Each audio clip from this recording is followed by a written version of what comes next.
तो जब भी वाइब्रेटिंग ऑब्जेक्ट्स टकराएंगे आपस में तो बेटा क्या प्रोड्यूस होगा, साउंड प्रोड्यूस होगा।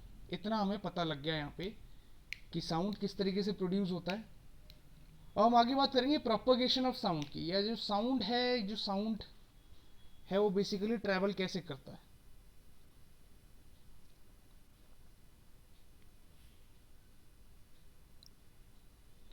Propagation of sound.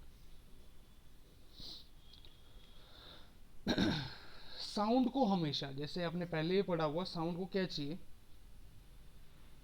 Sound requires a material medium, sound requires a material medium to travel। Sound को क्या चाहिए, एक मटेरियल मीडियम चाहिए ट्रैवल करने के लिए। मींस उस मीडियम में कोई ना कोई मटेरियल होना चाहिए। इसका मतलब क्या है, साउंड कहाँ से ट्रैवल करेगा, सॉलिड में भी ट्रैवल करेगा, लिक्विड में भी ट्रैवल करेगा, एज वेल एज गैस में, मतलब एयर में भी ट्रैवल करेगा यहाँ पे। ठीक है, इन तीनों चीज़ों में साउंड क्या करेगा, ट्रैवल करेगा। कहाँ पे ट्रैवल नहीं करेगा, it will not travel, it does not travel in vacuum, क्योंकि वैक्यूम क्या है, एम्प्टी स्पेस है जहाँ पे कोई भी मटेरियल प्रेजेंट नहीं है। तो कोई भी मटेरियल प्रेजेंट नहीं है तो मटेरियल मीडियम नहीं होगा, और मटेरियल मीडियम नहीं होगा तो साउंड ट्रैवल नहीं करेगा। ठीक है, तो इतना हमें पता लग गया कि जो साउंड है, ठीक है, वो क्या है, मैकेनिकल वेव्स है। क्या है sound, sound is a kind of mechanical wave.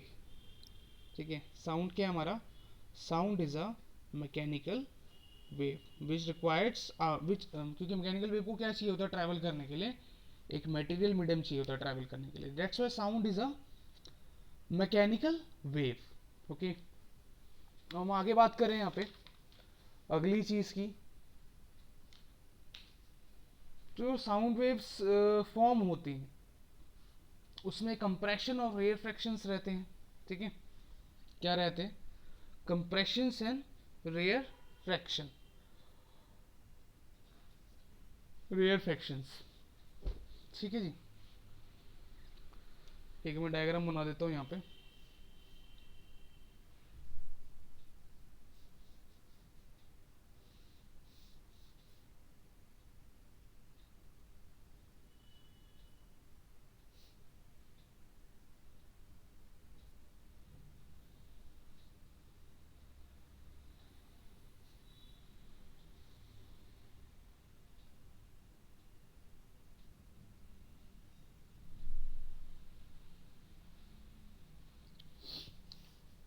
ये वाला जो पॉइंट है, दिस पॉइंट, जो हाईएस्ट पीक वाला पॉइंट है इसका, वो क्या है हमारा, कंप्रेशन है।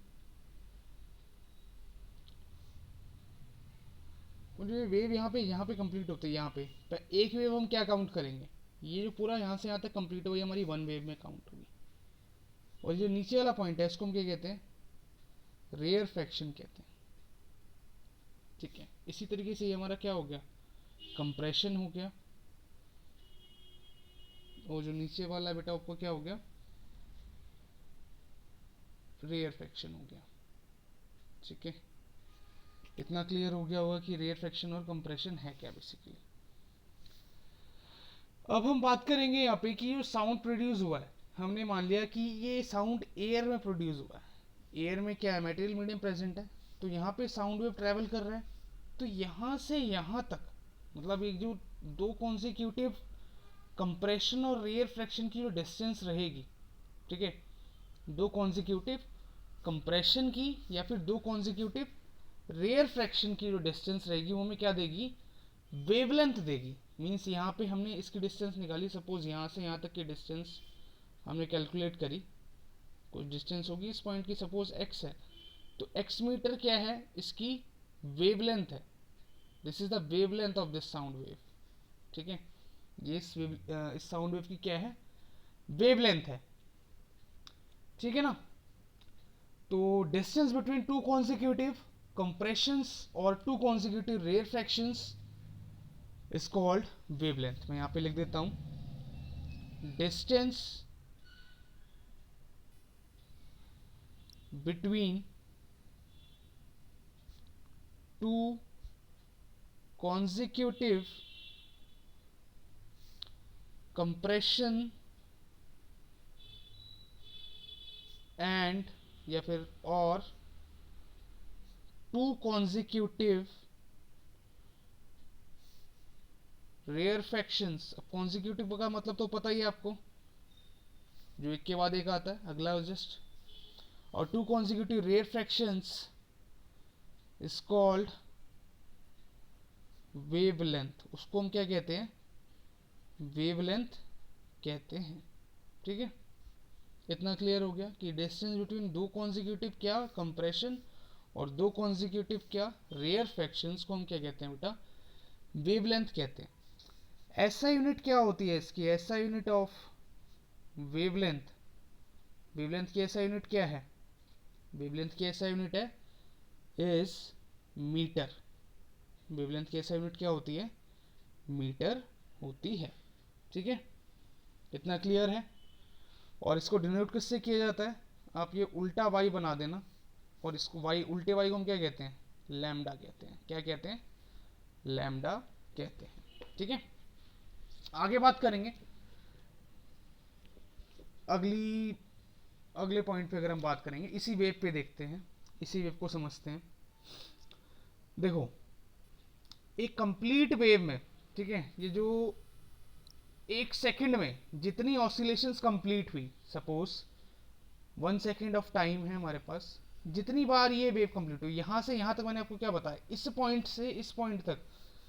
अब एक वेव कंप्लीट है क्या, मींस ये वाला पॉइंट ए है सपोज, और ये वाला पॉइंट ये बी है। ठीक है, तो इस पॉइंट से दोबारा इस पॉइंट में, मींस अपनी जो मेन पोजीशन है उस पे आने को हम क्या कहेंगे, एक वेव कंप्लीट होना। तो एक सेकंड में जितनी बार ये ऐसे आया, जितनी बार ये वेव्स कंप्लीट हुई, आगे भी कंटिन्यू होगा। ठीक है, जितनी बार ये वेव्स कंप्लीट हुई वो हमें क्या देंगी, फ्रीक्वेंसी बताएगी, किसकी, वेव इसकी, साउंड की। क्या बताएगी, फ्रीक्वेंसी बताएगी, किसकी, साउंड वेव की। समझ में आया, नहीं आया दोबारा देखो एक बार। यहाँ पे ये जो साउंड वेव है ये ट्रैवल कर रही है, मैंने आपको बताया कि यहाँ से यहाँ तक दोबारा आने में, मीन्स ये वेव के फॉर्म में आ रही है, यहाँ पे मीन पोजीशन में दोबारा आया, सिमिलरली यहाँ से गया ऐसे। तो ऐसी कितनी वेव्स कंप्लीट हुई एक सेकंड के अंदर, वो हमें क्या देती है, फ्रीक्वेंसी देती है। That is what the frequency of wave is. तो फ्रीक्वेंसी क्या है, the number of complete the number of complete waves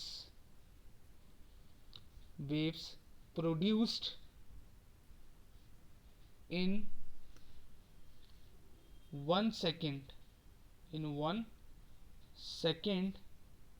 is called frequency। उसको हम क्या कहते हैं, फ्रीक्वेंसी कहते हैं, किसकी, उस पर्टिकुलर वेव की। ठीक है, आगे क्वेश्चन में यहाँ भी कह सकते हैं, और आप यहाँ पे क्या लिख सकते हो, number of vibrations